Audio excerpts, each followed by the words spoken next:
Welcome to the All Things Nintendo podcast. I'm Brian Shea from Game Informer, and this is a weekly podcast to discuss all the biggest news and games from the world of Nintendo. We're currently on Nintendo Direct Watch, but unfortunately it does not appear to be happening this week, so we are left to our own devices. It's been a bit of a weird news week, and we do have some heavy hitters to chat about, but the main segment, we were kind of just like, well, what are we going to do here? So we're going to actually celebrate the 25th anniversary of one of the most beloved Nintendo franchises of all time. That is right. We're going to talk about the making of and the legacy of the original Mario Party game. Joining me for that is Wicked Good Gaming's Dom Mahoney. Dom, how are you doing? I'm doing pretty good. Thanks for having me back on. Happy to be a recurring guest on my favorite gaming podcast that I don't produce. Happy to be back and looking forward to talking some Mario Party. Absolutely. How about them Pats? Listen, let's not talk about it, all right? We're both on the golf course together. Everybody's got their own, the Ravens just, they punch their ticket to Cancun a little bit later. That's all. Yeah, man. I am almost like, I don't know, like you've grown up, like you're in your mid to late 20s? Early 30s, but thank you for not dating me as much. All I'm saying is, as a Patriots fan during the Tom Brady, Bill Belichick era, sure, you have known nothing but at least a very good team, if not all-time great team. So tell me, as somebody who has grown up with like just all the success in the world for your team, and also, the Red Sox during like the start of that era anyway, they were very good. Celtics had a couple championships. The Bruins, they're consistently a pretty good team. How does it feel in contrast to all those playoff runs? And like, I'm sure we're just extremely stressful because, I'm a Ravens fan. So like I've had a decent team at least for most of their existence. But like, there is something to be said about not being just ripping your hair out, biting your fingernails all throughout the playoffs. Like, it's nice to have a few Sundays where it's like, I can just sit down, watch some football, and not be super stressed. Yeah, no, you're right. Yeah, no, I mean, like my entire sports life up until now has been like, I'm pretty sure I've been to like, I don't know what, probably 10, 15 championship parades in my lifetime, like going back to when I was like 11. Like I was 11 years old and my parents yanked me out of school to go to, downtown Boston and go see the very first Pats parade. And then we're, cutting school in high school and stuff like that to go to, the Celtics and Bruins parades and, the Red Sox ones and stuff. And I mean, obviously now we're in a little bit more of a period of mediocrity. Bruins and Celtics are still great. The Red Sox, I'm considering a boycott because of just everything that they've been doing. Not loving what the ownership group is doing there, but it's cool to see that the Pats are, making some moves and potentially, not afraid to like rip a few Band-Aids off and start fresh with some new faces and stuff like that. So I'm just hoping that by the time my son is old enough to care about sports, that we're back to where we were when I was growing up. Yeah. I mean, I am finally enjoying a good Orioles team. So that is something that I'm not used to. I mean, growing up, the Orioles were pretty good, but like, not since the turn of the century. We've only had like 2 good seasons since 2000, I feel like. But I mean, both of my teams had such promise, both the Ravens and the Orioles, the 2 professional sports teams that I care the most about, had great seasons this year, only to fall short in the playoffs. So that's heartbreaking in a different way than just having an outright bad team that is not making the playoffs from the start. Yeah, I would love to go to Camden Yards. That's definitely one of the baseball parks that I really want to go to. Fun fact, I used to actually work at the architecture firm that designed Camden Yards and redesigned Fenway Park. So they did the facelifts on both of those ballparks. And I would love to go to Fenway. I've only walked past it on the street. I've never actually been inside of it, but I have been to Wrigley, so I'm pretty happy about that. Yeah, that's a good one. I feel like those are like really the big 3 when it comes to historic ballparks. I mean, now the Yankee Stadium's gone. No, we don't talk about them anyway. But yeah, if you ever do make it out, I'm back to this neck of the woods for a Sox game. Your first $18 beers on me. So all right, well, I will look forward to that. We had to do a little bit of obligatory sports talk to kick off this show, just because Super Bowl, as of recording, 3 days away, and it was either we talked football or we talked Taylor Swift. So we went football. I like it. So news in the gaming realm was super dominated by stuff not coming to Nintendo platforms. It felt like, we had the Final Fantasy VII Rebirth, which just looks fantastic. I can't wait for that game.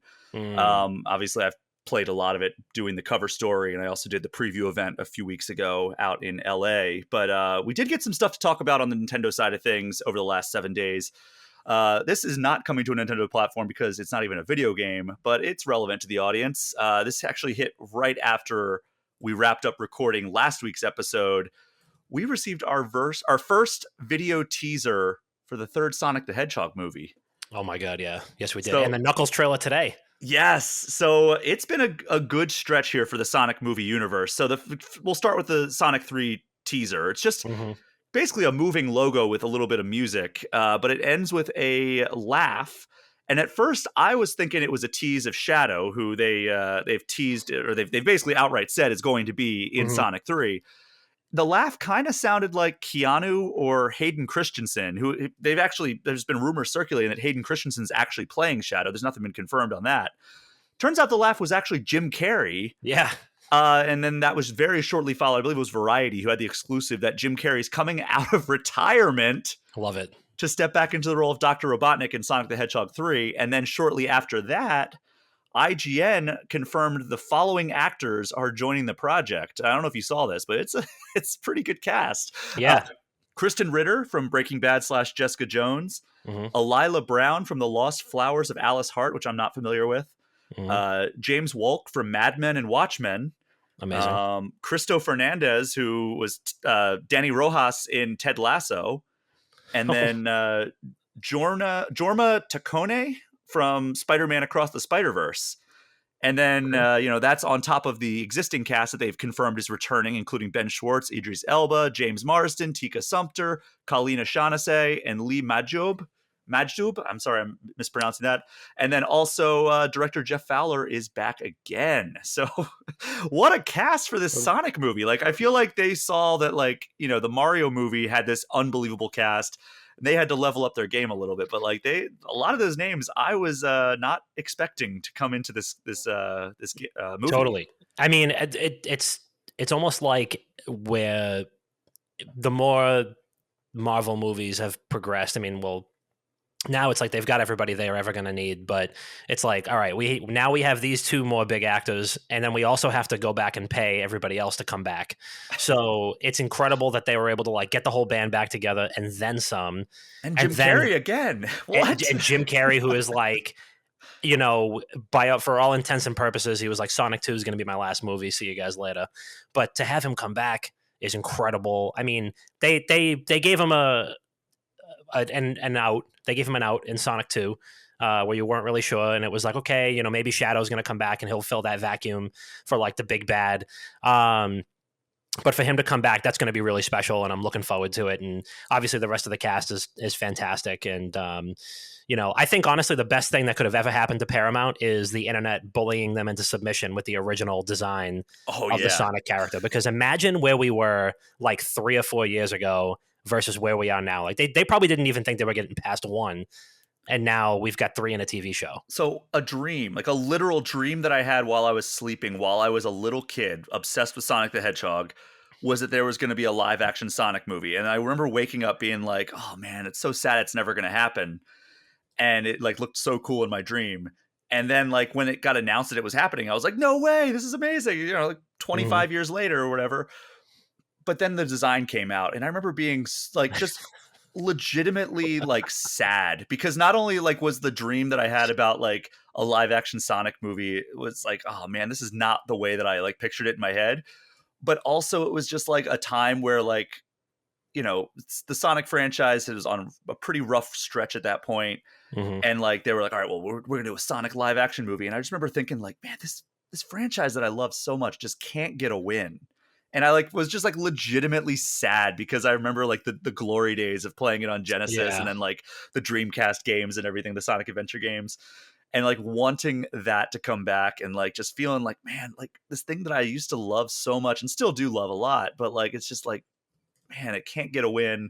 And then they changed directions, like figured it out, and it I love the first 2 movies. I mean, obviously there's some stuff I don't love about them. Like it's not like a complete win on the entire movie all the way through. Like, I think that like some of the human stuff is a little weird and a little unnecessary, but overall, very good movies. And I'm glad that they exist, and I'm glad they're continuing to go. And that third movie is coming December 20th, and I cannot wait to see like who they actually do end up getting to play Shadow. I mean, both Hayden Christensen and Keanu Reeves would be stellar 10 out of 10 picks. 100%.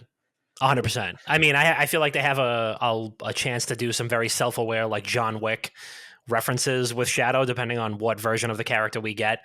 But I mean, Hayden Christensen also, you know, after the Ahsoka and the Obi-Wan Kenobi series, you know, there was rumors that he had signed with a new agent and a new talent agency and like was trying to get back into it. So I would love to see him get another big franchise like that to cling to, and I think that would be a great look for him also. And then one, I don't know if you saw, did you see Jury Duty on Amazon Prime by any chance? No, I want to. I've been my mom has told me to check that out. The one with James Marsden, right? Yeah, so James Marsden is in it, and the one guy who doesn't know it's a show realizes who James Marsden is, and he's like, "Oh, you know," James Marsden's like, "Oh, you don't know who I am? Like, I was in all these movies," and he lists off a bunch, and he's like, "You know, the Sonic movie like just came out," and the guy was like, "Man, I heard that movie sucked."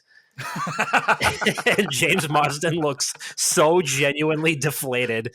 And then he comes back like the next episode is like day 2 of Jury Duty. And he goes, "Hey, I watched the Sonic movie last night in my hotel room. It was actually really good." And he's like, "Man, I'm so glad that you said that. I'm so glad you thought so."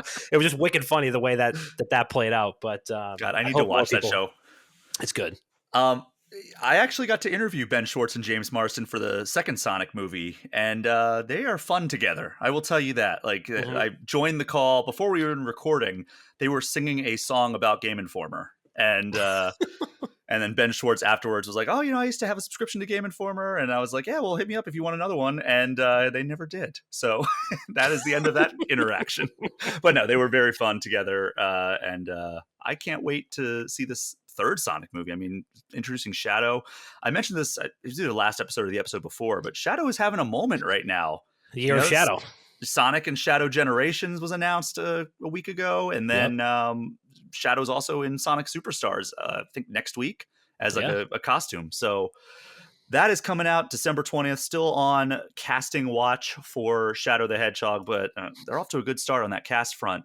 But then, as you mentioned already, we also got a trailer this week for the Knuckles live action Paramount Plus show, which I was not expecting. I thought we were going to get this during the Super Bowl. Yes. And I was surprised because like it starts in Sonic and Tails, and Tika Sumpter and Adam Pally, who plays Wade, are all in the movie. So like Ben Schwartz is doing some voice work for this.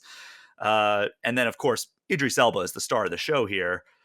So good voice cast and good acting cast for a spin-off Paramount Plus show, but it looks like it could be fun. I'm still not sold on the overall premise, but it's all going to come down to the execution. So the premise is like Knuckles wants to train Wade, who's kind of like the bumbling police officer, in like the ways of an Echidna warrior. And I'm like, I just kind of want Knuckles to be on like a quest on his own. Like just leave the humans behind, let Knuckles go do some cool Knuckles stuff.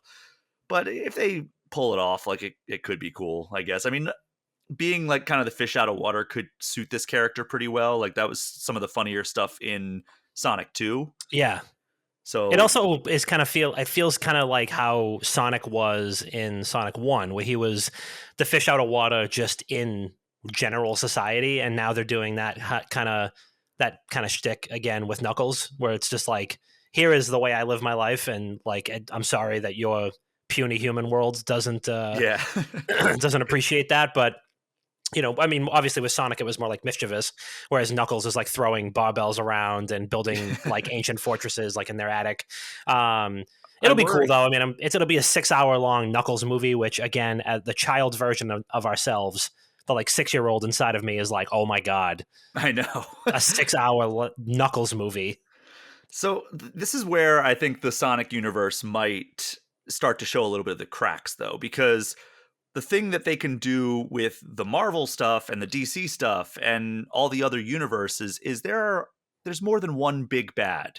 Yeah. And try as it has try as it has in this several games that it's put out that don't feature Robotnik or Eggman as like the main bad guy, they're all connected to Eggman in some way. So it's like, Right. all right, well, like who's the bad guy going to be? And the trailer is like, oh, we used to work for Robotnik. And Yeah, it's like, all right, yes, they're doing like the MCU thing where it's like I got fired by Tony Stark, and now I'm a villain or something like that. But it's Robotnik and it's the Hound. It's Rory. I can't remember the actor's name, but oh, it was. yeah. Oh, interesting. I didn't even pick up on that, but I mean, it's kind of strange to be like, all right, well, who's the bad guy going to be if it's not Jim Carrey as Dr. Robotnik, and Yeah.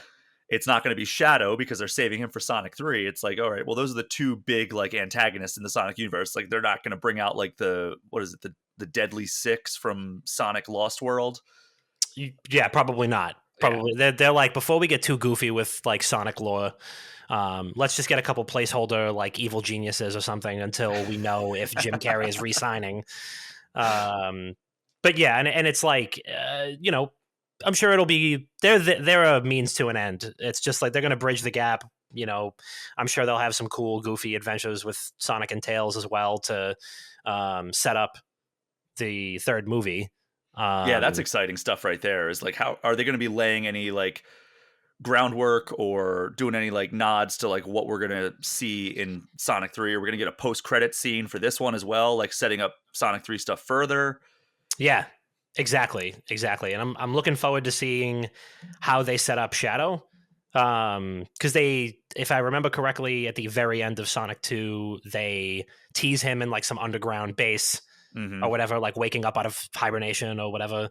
All the details that we're seeing and all like the teases we're seeing look like we're getting Sonic Adventure 2, the movie, which is just insane to even think about. In a When good Live way. and Learn hits, Oh, I'm gonna be in tears. oh, I'm gonna need someone to hold my hand during that, because if we get Sonic jumping out of a plane using a scrap of sheet metal to snowboard down a hill, and City Escape starts playing, forget about it. I'm out of it. I can't. I'm gonna need to like practice breathing exercises. It's All right, so we got Sonic the Hedgehog 3 coming December 20th to theaters, and then the 6-episode Knuckles live-action Paramount Plus spin-off show starts streaming. We finally got the release date as well, April 26th. wow. So lots to look forward to in the Sonic cinematic universe. So zooming in pretty closely to the world of Nintendo itself, we got the latest sales data from Nintendo. And first up, the Switch has now passed the 139 million units mark in its sales, which that puts it number 3 in all video game systems, behind the PlayStation 2 and the DS. That's crazy. So Nintendo has raised its sales forecast for the rest of the fiscal year, which goes through March. And the forecast predicts it will sell another 5 million Switch units through the end of March. And then right now, we are trailing, the Switch is trailing the DS and the PS2 by just over 15 million units, which, I mean, I always thought like there's nothing that's ever even going to come close to the PS2 because of like the DVD capabilities and it being cheaper than it existed at like the right place, right time, where it was like it has a built-in DVD player and it was cheaper than all the like regular DVD players. So people would just buy a PS2 instead of a DVD player. But now it's like the Switch is like within striking distance of these like historic sales marks. And I mean, I know that we're all on like Switch 2 watch at this point, but like, is there any chance that the Switch catches the DS and the PS2? I think there's a good chance. I mean, it doesn't show any signs of slowing down. I mean, pretty much every first party title is a console seller. Nintendo knows what it's doing and exactly what it needs to do to sell consoles, and that's like not much. Just continue advertising Mario and Pokemon, and I saw an insane stat that like Pokemon alone grosses more than Mario, Harry Potter, like Looney Tunes, DC, Marvel, and like something else put together. Yeah, it's the highest grossing entertainment franchise on the planet. Like just automatically, even with just just on its own right now without them hitting a button. It is still just consistently that big. So, and people are always going to want a Pokemon fix. I always want a Pokemon fix. And, and that's not to mention the other a million absurdly good franchises they have. So, oh yeah, yeah, I mean, for a system that we probably aren't really looking towards any other really big releases specifically for the Switch, the original Switch, it's still showing no signs of slowing down. So yeah, I mean, I think there's a really, really good possibility. And honestly, even when they do release a Switch Pro, you're going to have families who are like, all right, maybe we don't need that. Let's go buy the other one. Maybe that'll be the Switch maybe gets dropped $50 or something like that, the original one. And then they say, let's go buy the previous model, and then we'll put you up there for families with maybe younger kids or who don't really feel like they need an all-powerful new console. So I think that honestly might even boost the original Switch's sales, kind of like the PS3 and PS2 did. I mean, I worked at GameStop in like 2008, and like that was, I think, around the time where the PS3 Slim came out, and sounds like about right. people were still buying PS2s. People were still buying PS2s by the dozens every single day.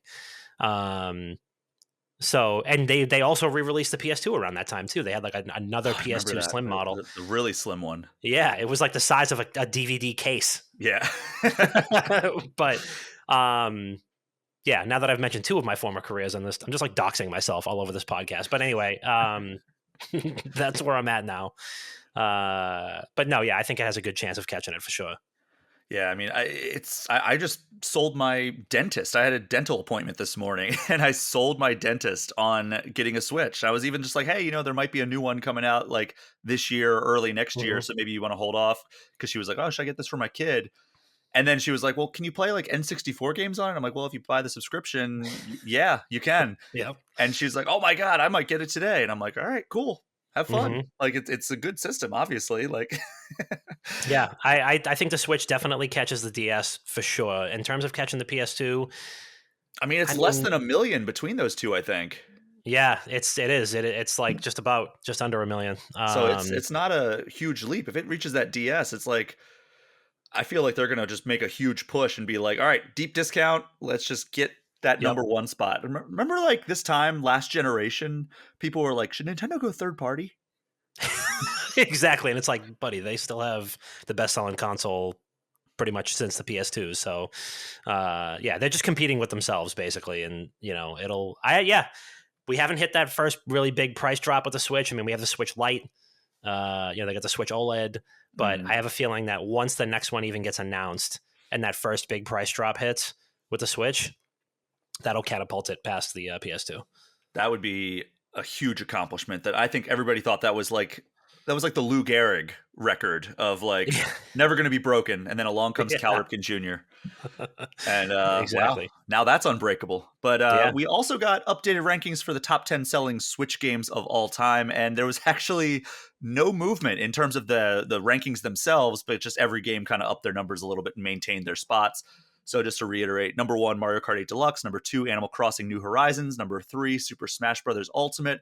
4, Breath of the Wild. 5, Mario Odyssey. 6, Pokemon Sword and Shield. 7, Pokemon Scarlet and Violet. There's that Pokemon fix you were talking about. 8, Super Mario Party. 9, Legend of Zelda Tears of the Kingdom. And 10, New Super Mario Bros. Deluxe. Nobody's catching Mario Kart 8 Deluxe at this point, but Scarlet and Violet is picking up some ground on Sword and Shield, and I'm assuming because like the expansions and everything had people picking that game up. And then Tears of the Kingdom has the most momentum, and it is closing in on Super Mario Party pretty fast, but everything kind of held its place from the last quarter, so no big shifts or anything, even with Tears of the Kingdom having its first holiday season or anything like that. Like that's actually surprising to me. For sure. I thought Tears of the Kingdom was going to actually be maybe even above the Pokemon games and like closing in on Breath of the Wild at this point, given all the social media buzz that it had. But sure, I wonder if Nintendo looks at that as kind of like a disappointment that it's not up there already, because especially given like how huge that game was May of last year. Yeah, no, you're right. I definitely agree. I think I don't know. Maybe there was so many great games that came out last year too, and I think with Breath of the Wild, that was obviously seen as this, and it was this like huge reawakening for the franchise. No, Oh no yeah. pun intended there. But like huge new like fresh take on the franchise, and Tears of the Kingdom is still phenomenal, but maybe people have feel like they have that fix. They've had their fix already for that type of Zelda game, and the hunger really isn't there as much. And also, like Breath of the Wild was like the Switch seller first. But then again, you also have Mario Kart 8, which is just it is an essential game. Every household needs Mario Kart 8 in their house. I mean, it's So one of the highest selling Nintendo games of all time at this point, Mario Kart 8 Deluxe. yes, Mario. Yeah, they can't forget the deluxe. But yeah, no, it's Yeah, Mario and Kart now 8 it did has not like sell well because right. it was on the Yeah. Wii U. Yeah, Mario Kart 8 Deluxe, I should say, and now it has like every Mario Kart map like ever. It's unbelievable. It's just They like literally doubled over the last year and a half. They doubled the number of tracks and it's added a insane. bunch of new characters too. What was it, like $20, or isn't it free with Nintendo 20, Switch Online if too? you have online expansion pack, it's no additional charge. And then if you want to just buy it, it's only $25 for That's insane. the booster course pass. That's insane. So yeah, that's well worth it. But Great yeah, value. I'm interested to see if Tears of the Kingdom overtakes Super Mario Party by the end of March. I think we'll probably get those numbers in April, like the beginning of April is when we'll start seeing those numbers. But it's I mean, the Switch runaway success at this point. I think we could say For sure. For sure. I mean, it is definitely. I mean, I've said it once. I've said it 1,000 times. It's probably my favorite console I've ever purchased with my own money. Which obviously doesn't count like a Game Boy Advance, which I think my mom got for me, and stuff like that as a kid. But yeah, easily. I mean, it's never leaving my house. Like it's just gonna get given to somebody or something, or maybe I'll upgrade it or something. But the Switch platform will never leave this house. It is essential, and it's only getting better. It's funny because I got a Steam Deck OLED over Christmas, and I still play my Switch when I travel. Yeah, yeah. It's like, man, this thing is so much more powerful, and I have like all my Steam games on the go now, Mm-hmm. and I'm still like, well, maybe I'll fire up my Switch. But Yeah. I think I just need to like get more recent Steam games on my Steam Deck. But all right, let's move on here. On Wednesday evening, we got some pretty huge news because Disney and Epic Games announced that they have entered into a multi-year partnership to create a new games and entertainment universe that will span Star Wars, Marvel, Disney, Pixar, Avatar, and the rest of their properties. And it's all going to be connected to Fortnite. Mm. So Disney says it will give people a chance to create stories, share content, and express their fandom in new ways. So that's an interesting little hint there.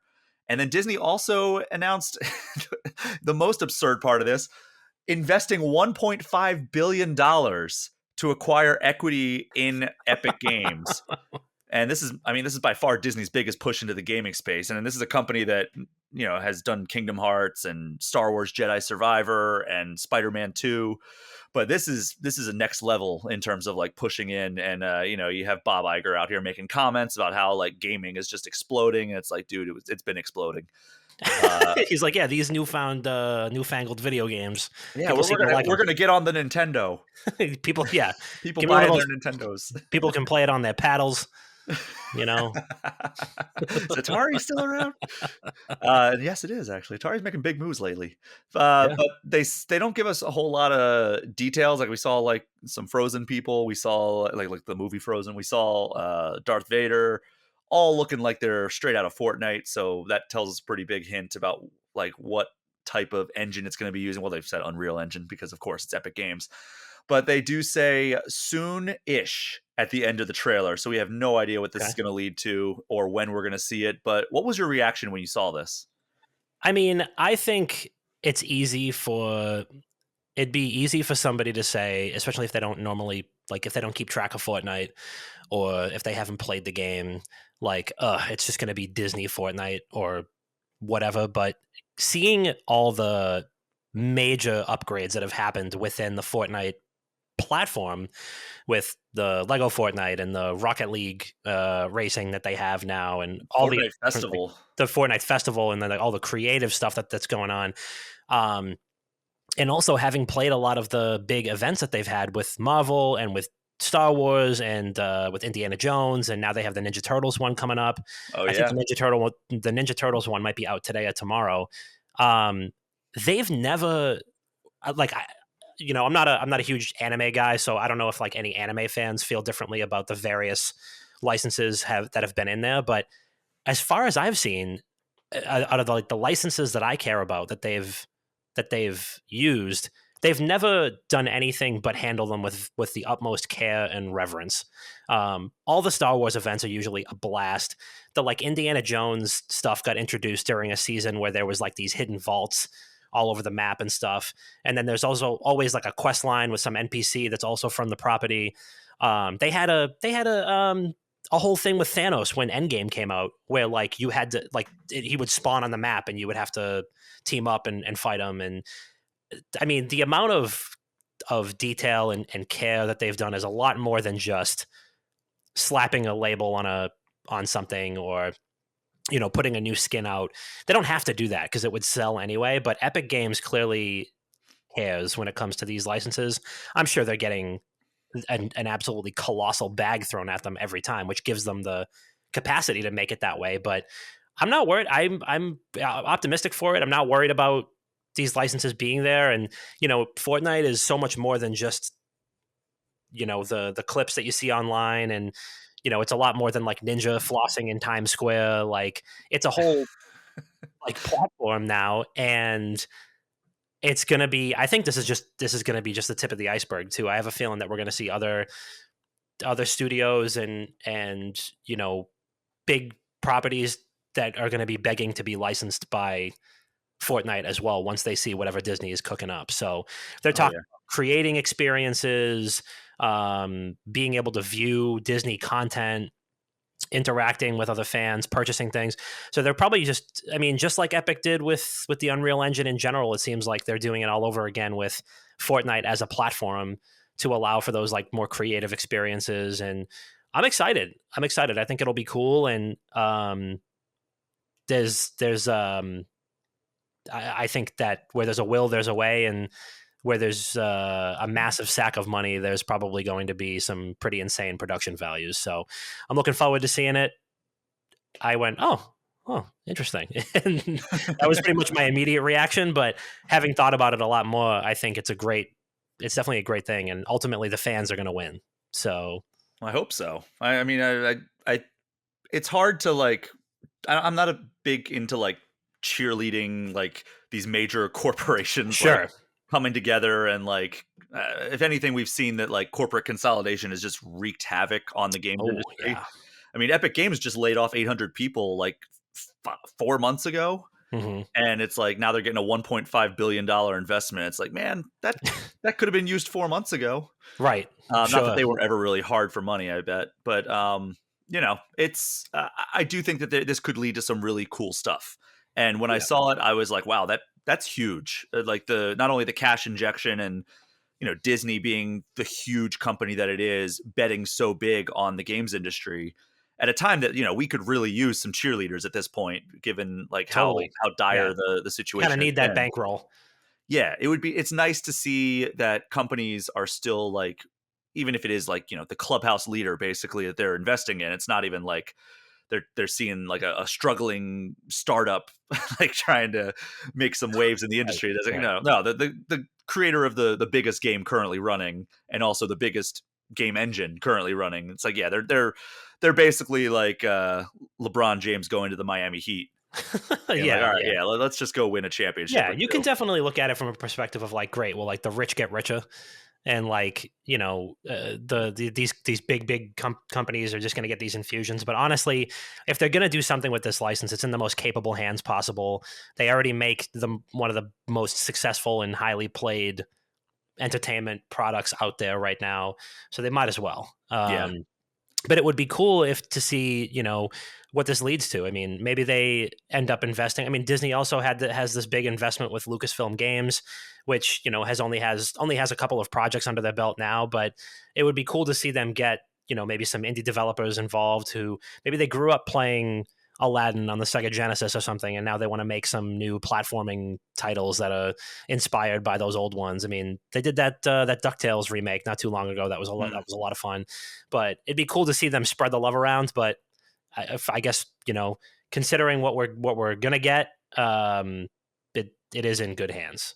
And the Unreal Engine. I mean, there's an existing relationship outside of games. Like the Unreal Engine, I mean, obviously it was used in some of the Disney games, like Star Wars Jedi Survivor and Kingdom Hearts 3 both use Unreal Engine. But, they've used Unreal Engine for visual effects in a bunch of Marvel and Star Wars TV shows and movies. Like Thor Love and Thunder, I think, used like the Volume, which utilizes Unreal Engine technology.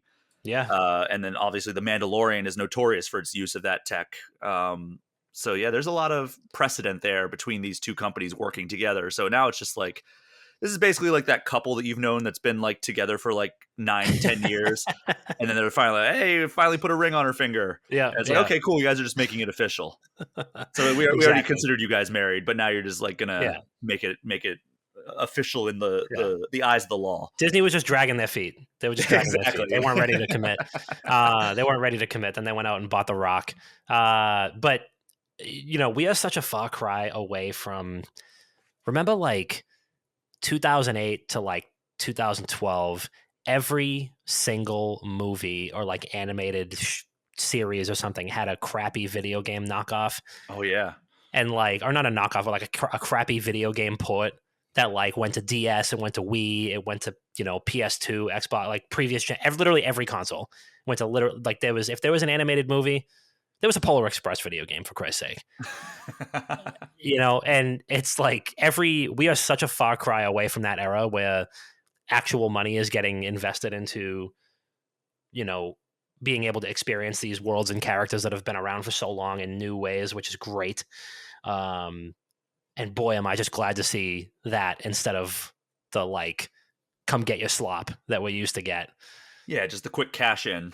Yeah, those were just designed for like parents and grandparents who didn't know any better to be like, oh, my kid liked this movie, let me get him this for Christmas.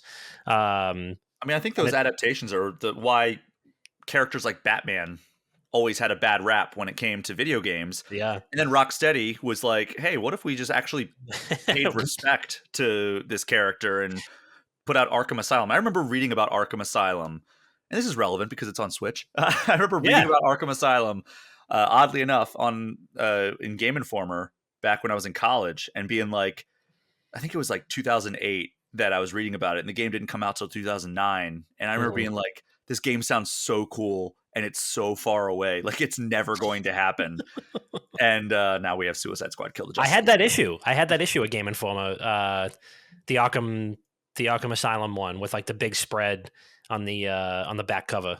Yeah, I remember that one. That was a great cover. And I think we did every other Arkham game on the cover too. But that's neither here nor there. So that is the Epic and Disney news. We have two more news pieces we want to hit before we take our first break, or I guess our only break of this episode. Have you ever been an Overwatch guy? I like the cinematics. Okay, fair enough. I used to be an obsessive Overwatch player. Like I have over 1,000 hours. I'm not good at it. So I would get on, I'd be awful, and I'd be like, all right, I'll go watch people play it instead. So we're getting some pretty big changes for Overwatch 2 Season 9 that starts next week. They are completely overhauling competitive, including resetting everybody's ranks and having them go through all the placement matches again, just because there's going to be such changes that I think that they want to recalibrate everybody right from the start. They're also improving the hit consistency across the board in the core gameplay. They're going to make the projectiles larger so they're more reliable in like how they hit enemies. And then they're also increasing all the heroes' health. And then every hero will also start passively healing after 5 seconds, which is brand new. And then support characters start passively healing faster than they used to. And then also they're nerfing the healing if you are taking damage. So like if you're actively taking damage from an enemy, and somebody's healing you, like it's less effective. I think it heals 20% less while you're taking that damage. Just so it's like people aren't just like constantly being like pocket healed the entire time and you just can't kill them. So that's a positive change. Yep. Yep. And the whole thing here is they're trying to make the game more approachable to players, and what that tells me is they're hurting for numbers here, because Totally. they already went free to play with Overwatch 2, and that didn't do it. The battle pass has been an unmitigated disaster for the fan base. They really lost a lot of people when they took that break after they announced Overwatch 2, and then they stopped making like meaningful content for Overwatch 1. Yeah. That was a big miscalculation. They've admitted that to me as much. They when I went to Blizzard last June, it was during Summer Game Fest. Actually, I visited the Blizzard campus and was the first person to play the PvE content that they put out last August, Mm-hmm. and got to sit down with the director and sit down with a couple other people and play through the content and then chat with the director about it. And like, yeah, he was like, yeah, well, we messed up doing that because that completely killed our community. And that's why we got rid of the other PvE content. That remember, there was that big news story circulating that they canceled the PvE content. Yes. They canceled a certain kind of PvE content because they were like, we were devoting too much time to that and we weren't able to devote our other time to like these other things that people actually wanted from the game. So right. I think they realized that, but now they're kind of trying to play catch up and be like, all right, how do we win these people back? And I think this is a big attempt at that. Is like, they're like, all right, well, we got to either win back our old players, which seems like a harder gambit to pull, right? Like, it seems like maybe the path forward that they're seeing is like, we need to carve out a new audience. And that's why maybe they're resetting all the competitive stuff and reworking every hero essentially to be more accurate, but also have more health. So I think it's going to be a balancing act over the next couple of weeks.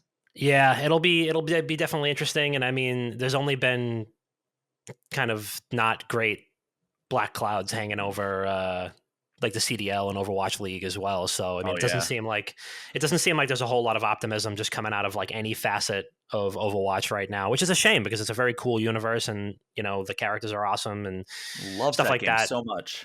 But yeah, it seems very grim for it right now. I hope not. I mean, I hope that they find a way to turn it around and give the people what they want, whatever that is. But yeah, it's looking a little scary right now for Overwatch for sure.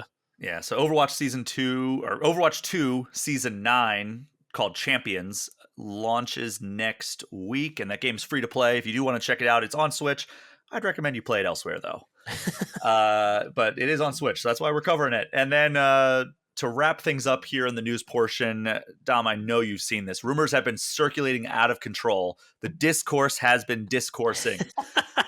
Xbox is going to be bringing first-party titles to other platforms. That's the rumor right now. We've been hearing rumors for a while that Hi-Fi Rush coming to Switch. And now it sounds like, according to these rumors anyway, Starfield, Indiana Jones, and Gears of War also might make the leap to PlayStation. And boy, oh boy, has this sparked the biggest temper tantrums I can recall among grown adults and the diehard Xbox fan base. Because, I mean, it got to the point where Xbox just flat out had to put something out because people were like melting down on the internet and like standing up on their soapboxes in the middle of town square and being like, I am crying openly in front of the entire public. So Phil Spencer put out a tweet that seemed to confirm there's at least something happening around these rumors, because he said, quote, "We're listening and we hear you. We've been planning a business update event for next week where we look forward to sharing more details with you about our vision for the future of Xbox. Stay tuned." Mm-hmm. And also, to coincide with this, I saw some news hitting last night as we're recording this, that some retailers are starting to see some physical Xbox games getting canceled in their back end. So that's ominous. There's been a lot of interesting. Also, the Microsoft Game Pass rebrand, not Xbox Game Pass, but Microsoft Game Pass. Yeah, it's kind of interesting to see, the grown adults who have like full-time jobs and stuff, like just really this worked up over everything. It seems like maybe there's some internal strife between Phil Spencer and the Xbox side of things and Satya Nadella and the more corporate side of things. Satya Nadella has said in the past publicly that he wishes all games were multi-platform and you could just sell the games, which is fine. I mean, I'm an adult. I have my own money. I can purchase a console or a PC or both. And yeah, I just want to play video games. I don't really care what platform they're on. Outside of like middle school, where I exclusively was a Nintendo household, and then finally getting my own money and being able to like play games on multiple platforms. I'm pretty platform agnostic. And even though I have a PC, like I still prefer to play video games on my couch, so I'll play on my Xbox or my same. Switch. We need to reject tiny 26-inch monitors and re-embrace big screen couch gaming. That's my platform in 2024. I think we need to reject the tribalism that comes with console fanboyism. Yes, that too. Because man, this has been a rough stretch. This entire week has been a rough stretch for people being like renouncing their fandom of Xbox. I'm canceling my Game Pass subscription. This is ridiculous. Like I get being upset. I honestly do. Like, if you invested all this money and like were a big fan of Xbox, and now like the future of Xbox and like all this stuff is being uncertain, but like if they're bringing Gears of War to PlayStation, who cares? If it's the first one, that's like a decade and a half old game. Yeah, it's also wicked funny. It's 2 decades old. There's so many like Sony related accounts that are like, oh yeah, like Starfield's coming to PlayStation, when they've spent the last like 2 years ripping that game to shreds as like the biggest disaster of the 21st century, which I like Starfield a lot, by the way. I've been playing a lot of Starfield and I think it's great. And there's been all these Sony people are like doing these victory parades that Starfield's coming to their console, but it's not about the game. It's about like, now these other Xbox people are sad. But yeah, we have a motto. I don't know. For me, it's like more people get to play these games. That's a good thing. Like if Nintendo games started appearing on Xbox and PlayStation, I'd be like, that's rad, because more people who maybe can only afford one console get to, like, I understand if like Xbox was like, hey, we got Starfield and it's an exclusive game, and then suddenly it was only exclusive for PlayStation and they took the Xbox version away, I would understand being very upset about that. I'd be I would be like yelling and screaming on the internet too if I was one of those people. But like, you can still buy it on your Xbox. Still play it on your Xbox. Exactly. And I mean, I think a lot of Sony fans probably feel like that because before the Microsoft acquisition of Bethesda, they probably thought they were getting Starfield, but then it was like, well, we never said that. And, so they probably feel a little jilted from that. But, I even feel that way about the Elder Scrolls. Like the Elder Scrolls was always multi-platform. Yeah. And now there was like no promise of the Elder Scrolls 6 coming to Sony, coming to PlayStation when that releases in 2075. And, but now... To be fair, maybe. Skyrim sucked on PS3. That was the most broken version of that game. I remember that. But yeah, I hear you. Yeah, so I don't know. There's games that have just in franchises that have always been available everywhere that all of a sudden they're getting shipped off to the highest bidder, which always just doesn't feel great. But we have a motto on Not Another Gaming Podcast, and it's just play video games, man. And so just be happy. Play video games. Just enjoy. Go enjoy things. I don't know. I like more people being able to enjoy things. So I don't really have a problem with previously exclusive games going multi-platform. That's my take on it. And I hope that Hi-Fi Rush does come to Switch, and I hope Starfield does go to PS5. I think it would be a good thing overall. I think that's something that, when we see stuff like Phil Spencer tweeting out like, hey, congratulations to the PlayStation team on hitting all these sales numbers, and then you see all the people upset that he's congratulating a competitor. It's like, why? Like, a rising tide raises all boats. Yeah, 100%. I totally agree with you, and that's one of my favorite sayings. And also, that shouldn't be a hot take. It shouldn't. It shouldn't be like a hot take that's like, hey, I really liked Starfield, and Hi-Fi Rush was like this breakout hit that nobody saw coming, and I think more people should be able to play it. Should not be a hot take. Like, I think more people should be able to enjoy these remarkable works of that hundreds of people had to work on to make happen. The most amount of people should be able to experience these because they're beautiful. Especially and it's like, given the state of the industry right now, where like make or break in terms of like sales, like we might lose thousands of jobs if this game doesn't sell well. Like, get it in front of as many people as possible. Give as many people as possible the ability to buy the game. to play the game, to show that there's an audience for this game and future games, so that these employees are retained and not let go without health insurance and a salary to support their families. Totally. Like, yeah, let PlayStation people buy these games so we don't see more layoffs at these companies. So 100%. We're going to take our only break of this episode, and when we get back, we'll be talking a little bit about the history of the Mario Party series. We will be right back.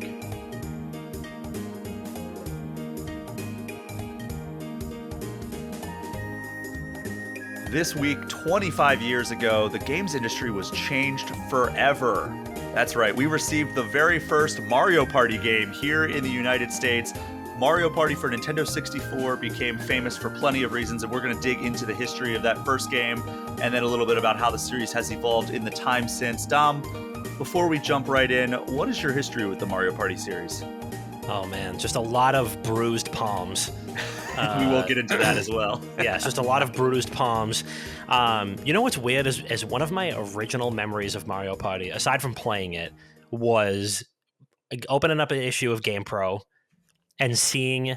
I swear to God, this has been imprinted on my mind as from when I was a kid. I opened up an issue of GamePro, and they always had like the fan art, like fan drawing section in the front, and somebody drew this picture of like all the Mario characters like at a bar, like drinking and like doing karaoke, and like people like passed out on tables and stuff.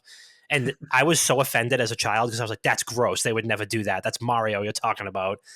And like, I don't know why that was one of my original Mario Party related memories, but when I think about it, I can't get that image out of my head. So whoever drew that, I just want to let you know that for some reason that has stuck with me because I was so horrified as a kid. Most influential piece of art in your life. That somebody, it horrified me as a child that somebody drew like a picture of like Yoshi, like with a bunch of beers like surrounding him, like slumped against a bar. How dare they? How dare they depict an adult party with Mario and friends? but no, I love Mario Party. It was always a classic. I grew up with a bunch of siblings in my house, and so party games were always a hit. And that starts from day one with the N64 Mario Party. So yeah, I was always a big fan. Yeah, Mario Party 1 was my jam back in the N64 days, and that's what we're talking about here. So the series, originally developed by Hudson Soft, which was the studio behind Bomberman and the TurboGrafx-16. And even though Hudson was the primary developer, Shigeru Miyamoto oversaw development for that first title. And according to an IGN report that I dug up from 1998, Nintendo was aiming to create something for a younger audience and for casual gamers to enjoy, which, is a pretty no-brainer, but it's also like good to hear that from the horse's mouth, essentially. And the development team also recruited Yasunori Mitsuda, who, if that name sounds familiar, he was the composer of Chrono Trigger, to do the soundtrack of Mario Party 1. Yeah, I did not realize that until I was doing this research. And I found, this is where I'm getting most of this information, an Iwata Asks interview about Wii Party, but that was created by the Mario Party team. So a lot of people from those early Mario Party games, product manager Atsushi Ikeda, series advisor Shuichiro Nishiya, and he started on Mario Party 2, and then Hiroshi Sato, who's been the coordinator and producer throughout the series, and then Miyuki Hirose, and she was the coordinator for the series starting with Mario Party 3. So these people have all been with the series for a long time. And then development on Mario Party 1 started in 1996 in hopes of capitalizing on the then brand new Nintendo 64's 4 controller ports. And the only reason that the Nintendo 64 had 4 controller ports was because it had a CPU that was powerful enough to handle 4-player split-screen gameplay. Right. And the internal name during development was Mario Board because of the board game aesthetic, which is interesting. I don't think it would have sold as well if it was called Mario Board. No. So according to Sato, the team was focused more on that board game concept than the party game concept at first. He said, quote, "That was our original departure point. So we were focused on playing board games and mini games on the television screen. But we thought once again about what a party is. And as a result, we realized parties are about having a good time together with other people. So that's when they started to focus more on that multiplayer and the party game aspect. And according to the development team, one of the core concepts for Mario Party is that you don't need to necessarily be good at video games in order to win, meaning that any player could join the game and have a little bit of hope that they're going to be able to compete. And Miyuki Hirose, she said, quote, if someone like me who isn't good at video games joined and then kept losing, it wouldn't be any fun. But when even I can win sometimes, it's a lot of fun. I gave a lot of consideration to creating just the right balance in that regard. To which Nishia said, even if you lose, you might think, maybe next time I'll win, or I want to play again. We wanted to create a game that you would play over and over again. One thing we put effort into was making a game that would be fair for everyone, so that when family members play together, parents won't have to lose on purpose just for their children to win. Mm. That's a good concept right there. I mean, that's a very good starting point. You know, you had the Mario characters and a game that kids can beat their parents, and it may feel a little unfair at times, but that's part of the fun. I think that's like the foundation of Mario Party. There's been a lot of I get like I've seen a lot of like short, skit videos of like a parent's live reaction to their child winning like the end dice rolls at a Mario Party game, where it's like, all right, here's 16 stars just because you hit the most spaces or something like that. Exactly, you hit more blue spaces than anybody else. Yeah. Or like, oh, we're gonna roll the dice and see who all of your stars go to. So yeah, I can only imagine how many. Luckily, there were no sibling fistfights in my household over that, but yeah, They definitely had some interesting mechanics to make sure that everything was kept level. Yeah, absolutely. And here's an interesting thing that I found was Ikeda also says that the main sticking point for Mario Party, like I guess when Nintendo was working with them, said that the team just had to preserve the Mario style. That's his description. But outside of that, the studio was given the ability to pretty much do anything. So like I guess as long as it didn't feel too crazy for the Mario team to be, or the Mario characters to be doing stuff, that they were able to just like go crazy with it. I think like he was talking about like, oh yeah, like Mario could like go to space and it would feel like normal, or he could Sure. Go on a pirate ship and it would feel fine. So like as long as it was like didn't feel like out of character for the Mario characters to be doing stuff, then it was okay for Nintendo to let them do that. And so the game features a board game structure where players roll dice, collect coins to buy stars, and then mini games happen between each turn. And the 50 mini games include everything from skill-based titles and luck-based games, but there are a few games that require you to rotate the analog stick as fast as you can. And the one that immediately comes to mind, what's the one that immediately comes to mind for you? I was like racking my brain last night trying to think of like the Mario Party mini games, and the only two that came to mind right away, I couldn't remember the rotating ones, but the ones that came to mind were the one where you had to like trace a picture with a jackhammer. Oh yeah. It was like a big cookie or something like that, or maybe it was like in a desert and you had to like trace the picture with a jackhammer. Yep. And then there was the other one where it was like the mushroom mix-up one where like Toad would hold up a flag with a certain color and then you had to go jump on that mushroom before the other people fell off, or something like that. But I can't remember. It would sink down. Yeah. I can't remember the rotating ones though. I'm sure as soon as you say it, it's gonna come right to me. But so there's one where you're doing like a whitewater rafting mini game, and that one required you to rotate it, and it was like one person on one side and 3 people on the other side. And then the one that was notorious though was the tug of war, where it was Bowser. That's one character was dressed up as Bowser, and they were going against the other 3 characters. That was the one where I think people were killing their controllers because they were rotating the stick so fast because like everybody was competing against each other. Whereas the whitewater rafting one, you were at least on a team trying to navigate around and everything, I think. So it was designed for you to rotate using your thumb, but everyone immediately decided it was easier if you put your palm on the stick and rotated it that way. And this, of course, led to broken analog sticks, but more importantly, blisters and burns and bruises that led to complaints being filed to New York's Attorney's General office because of these, like, kids were getting hurt playing these games. Did it really? And I think it said like 90 complaints were filed to New York's Attorney General's office. And that led to Nintendo of America settling, which it required it to send out protective gloves to any player that requested it, that like showed that they bought the game. And they also had to pay like $75,000 in legal fees for the state of New York. Wow. But today I was like, you know what? I bet that's a really cool collector's edition, like a collector's item. So the I went Mario on eBay. Party gloves. Yeah, so I went on eBay to see how much it would cost. And I can't tell you how much it would cost because I couldn't find them. If I search Mario Party gloves, I find Mario's like white gloves for like a costume. And it's probably because, as best as I can tell, only like a very, very small percentage of people requested the gloves. And the very little gloves that were requested and sent out were just non-branded fingerless gloves. So it didn't say like Nintendo or anything on them. So like, I bet even if it just had like a tiny little Nintendo logo, those would be pretty hot collector's items. But I think it just seems like they just bought like in bulk a bunch of gloves and they're like, yeah, we'll send them to you if you want. But like, it's not going to be like something that you want to keep forever. Nintendo tried to get ahead of it with the Wii by shipping it with the straps, and then they still had to get the rubber bumpers for the Wiimotes later. So people just can't help but hurt themselves while playing Nintendo games, which is probably why they were like, you know what, with the Switch, you're just gonna hold it. You're just gonna hold it. So we'll get to the Switch stuff in a second, actually, because there is some continuation of that story on the Switch. So reviews of Mario Party 1 were overall positive, but here's an interesting thing. Game Informer has a particularly bad history with the Mario Party franchise. So we gave Mario Party 1 a 3.5 out of 10. Whoa.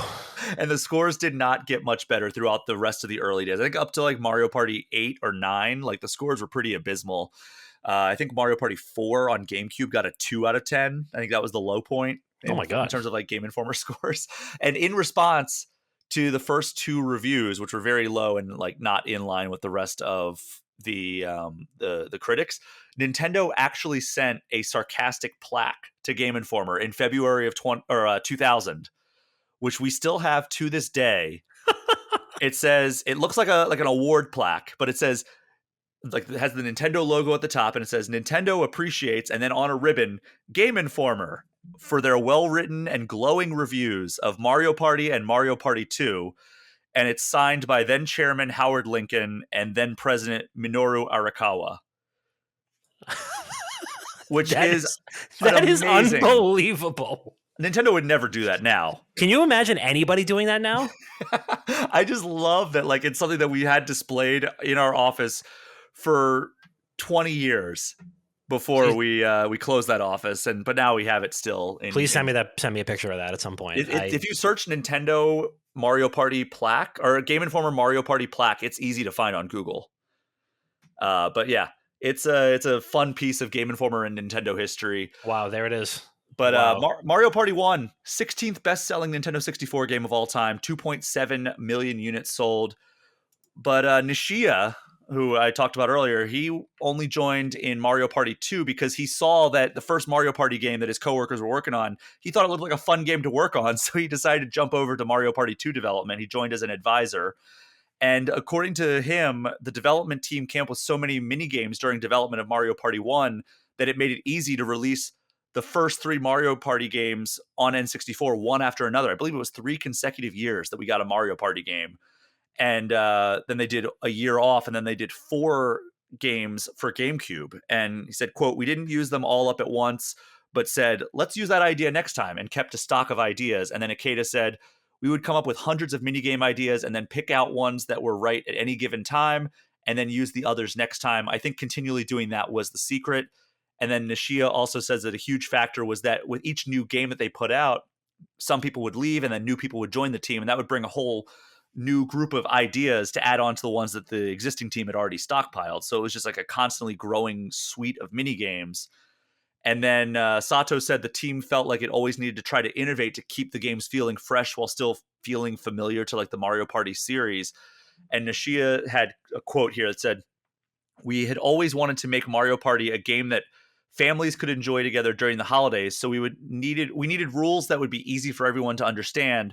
Of course, we had to keep things fresh, but we wanted to preserve the basic form as well. Keeping it familiar and comfortable was important to us." And then luckily, a new person came forward each time with a new idea to serve as the core and highlight of that game.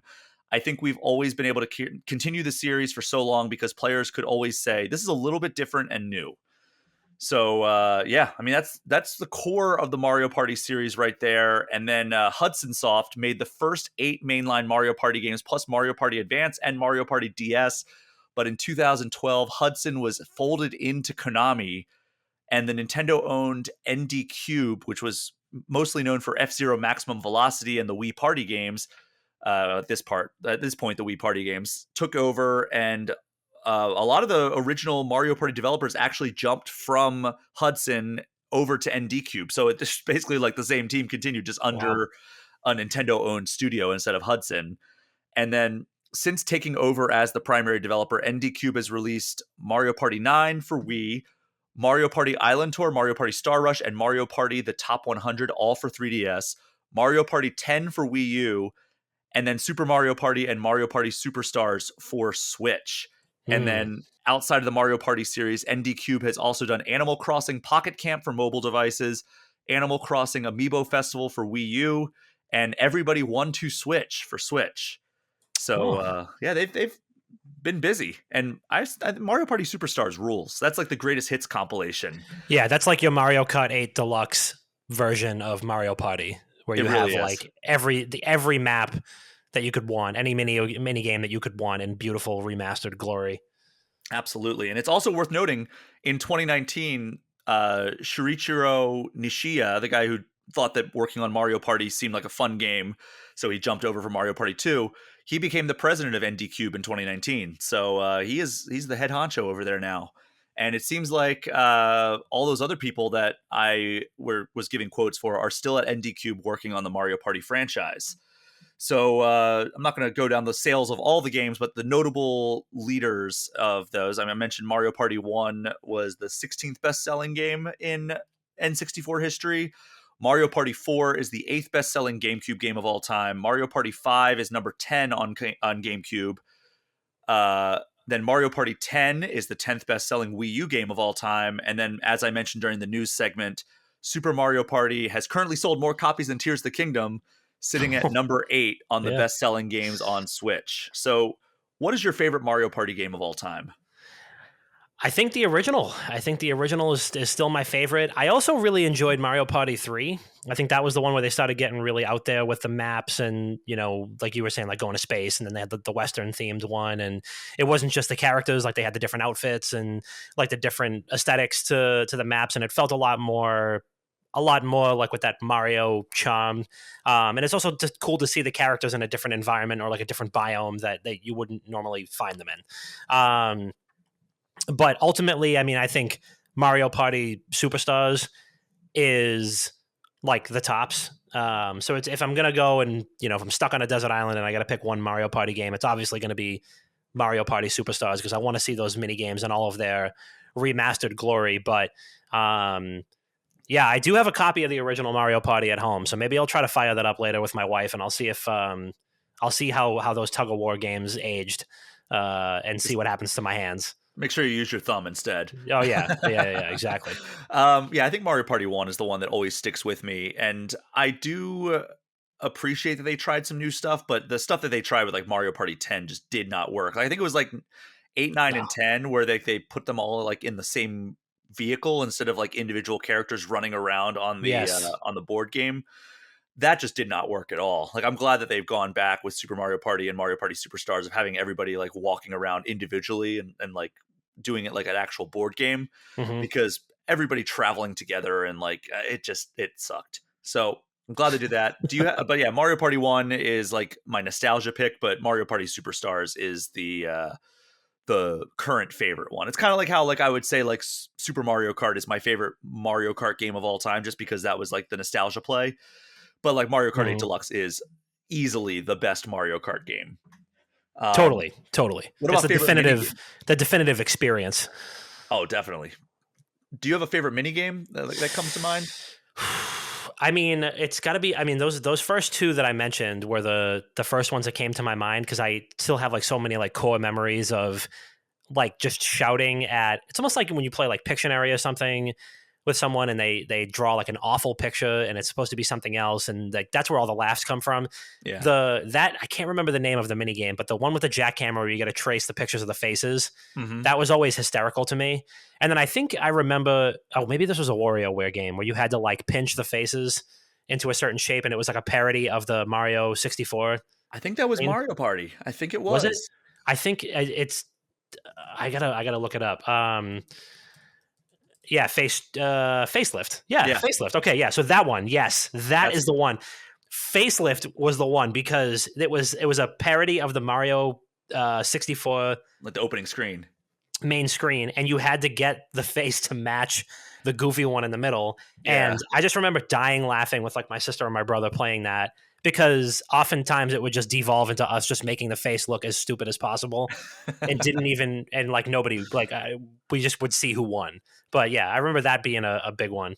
Yeah, that was always a great one. That's one of my favorites as well. Facelift and the tug of war one, just because like everybody has that shared experience of putting their palm on the controller and injuring themselves.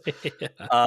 Last question I'll throw your way. Do you have a direction you'd like to see the series go from here? Because we had the greatest hits compilation. So like, what's next?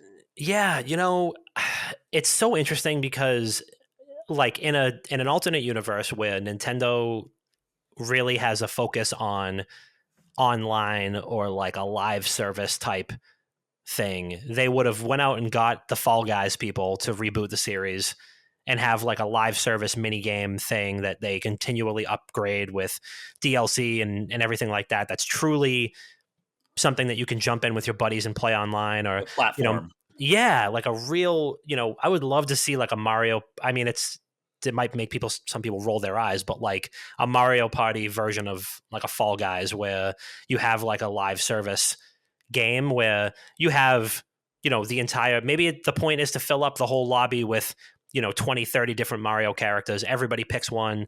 Sure, there could probably be multiples of the same people, but you know I just can't help but imagine a world where like Nintendo really shifts their focus into an online game like that. I mean, I think that would truly be an amazing experience, and not just the 4-player couch co-op, which obviously is beautiful, and I love my couch co-op games, but I would love to see them develop something that's more online and more focused on getting more than just 4 people into the party. This reminds me of when Super Smash Brothers Ultimate was revealed, and it was like everybody's here, that famous trailer. And I was like, wow, there's so many characters here. And this was like the peak of like the battle royale craze. And I was like, Super Smash Brothers Ultimate would actually be a good format for like a battle royale mode. Like just have it be Super Smash Brothers where you're fighting each other. And then as each player is eliminated, the screen keeps shrinking because, the whole object is to throw them off the screen. So as players are eliminated, the screen keeps shrinking and shrinking and shrinking until you're down to like the last few players. And then like the last one standing is the winner. And I was like, that would be a really cool thing. Like everybody chooses a different character and everything. And I wrote an article about that while I was at E3, whatever year that was, 2018, 2019. And it was met with death threats. So good luck, Dom. Oh my god! Yeah, now I kind of wish that you blurred out my government name in the beginning of the podcast. You can just say Dom instead. But yeah, no, I mean, I don't think that's is that wild of a want to have like a game where dozens of people can play as their favorite Mario characters, and that there's like a more competitive aspect to it. I don't think that's too crazy. No, well, I'm not saying I want. As we covered in the news segment, there are some people who are very passionate about their gaming opinions. We'll say Sure. that. Sure, that's true. That is very true. I'm not saying all gamers are like that. No. I think the vast majority is very well-reasoned, well-adjusted individuals. Yeah, I mean, I consider myself pretty well adjusted too. So I think I don't think that's too crazy of a thing. And hey, throw in an offline mode, like a classic mode that you can play. Obviously, I mean, we all know how it goes when games are strictly online all the time, even when they don't really need to be. But yeah, I don't think that's. I mean, in a perfect world, I'm not saying just throw a bunch of Mario skins into Fall Guys. I'm saying make a live service Mario Party game that more than 4 people can play at once. I think we'd get all the homies online for that. That'd be fun. Mario Party 99. Just do like the mini games like they were. Yes, there you go. See, boom, there you go. Mario. See, now you just brought it back into that's a more palatable thing for most Nintendo fans. So Mario Party 99. There you go. From your lips to God's ears. If you want to check out any Mario Party games on your Switch, Mario Party 1, 2, and 3, all available on Nintendo Switch's expansion pack if you do the online subscription through the Nintendo 64 library. Switch also has Super Mario Party and Mario Party Superstars, very confusing names. Super Mario Party is the single Joy-Con. You turn it sideways and play that way, and it's basically an all-new entry in the series, while Mario Party Superstars is the aforementioned Greatest Hits compilation. from the entire series, plus several boards, I believe just from the first 3 games, which is kind of cool. And then presumably because of the stick rotation games, Mario Party 1 actually did not arrive on Wii or Wii U Virtual Console. That means that the Switch version was the first time it's been re-released on modern platforms. And in case you're wondering, the stick rotation games are in Mario Party Superstars, but Nintendo puts a disclaimer warning telling players to not use their palms and because they need to avoid hand injury and stick damage. And a similar disclaimer appears when you start up the Nintendo Switch Online version of Mario Party 1. But of course, we all just do it anyway. Yeah, of course. But they had to do that so that we can't like raise a stink with them again. But Dom, anything you want to say? Any parting shots for the Mario Party franchise before we close up shop here? Give me Mario Party 99.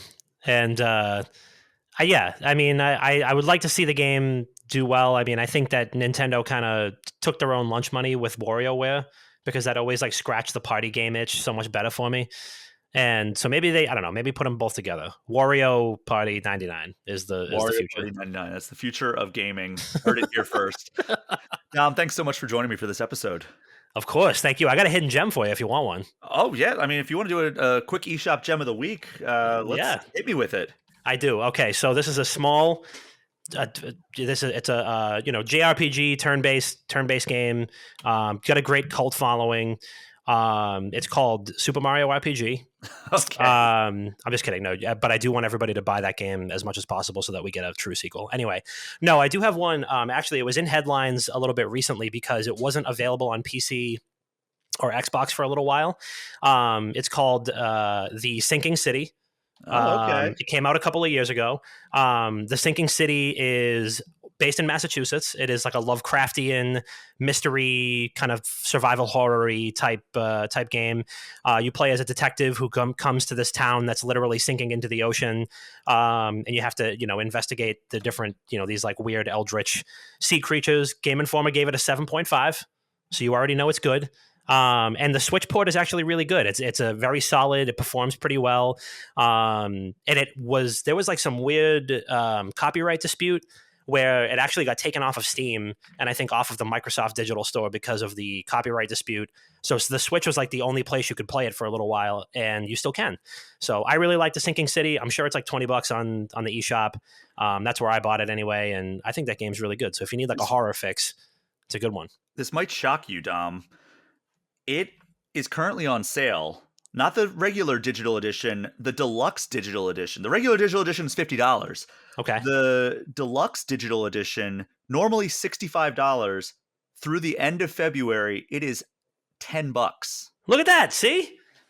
So Boom. If you want to get it, and that sounds like up your alley, it's $10. Like now is the time because that deal expires February 29th at 1:59 a.m. Central Time. There's some puzzles, some spooky stuff, some survival horror. It's good stuff. But Dom, thanks so much for joining me for this episode. Yeah, thank you so much for having me. Really appreciate it. And I just wanted to give a quick shout out. My best friend, Johnny Rootbeer, he listens to All Things Nintendo. He says his second favorite gaming podcast. And his daughter, who is turning 4 very soon, refers to this show as the Whistle Show because of the intro whenever he puts it on in the car with her. So happy early 4th birthday, Riley. Wow. Well, thank you for listening to this episode of The Whistle Show, Riley. And thanks so much to everyone else for listening. Do me a favor, if you haven't already, throw All Things Nintendo a 5-star review and hit that subscribe button. If you want to get any questions or comments in, you can get in touch with me at allthingsnintendo@GameInformer.com or hit me up on social media at Brian P. Shea. You can also join the Game Informer community Discord, which is a perk for subscribing to our Twitch channel, even just for 1 month. Dom, tell everyone where they can find you on the internet. Yeah, you can find us over at twitch.tv/wickedgoodgaming. You can also see all the written stuff at wickedgoodgaming.com. We are a Boston-based video game blog and podcast, been going since 2016. And Not Another Gaming Podcast is available on Spotify and everywhere else you get your fine podcasts, such as All Things Nintendo. And we go live every week and on Thursdays, and the new episodes drop every Friday on Spotify and everywhere else. I still rock my Wicked Good Gaming t-shirt every now and then. Love that. We got to get you a new one. Oh, there's a new one. All right. Well, if there's a new design, I'm in. That is our show for this week. Thank you again for listening. Take care. We'll see you next time.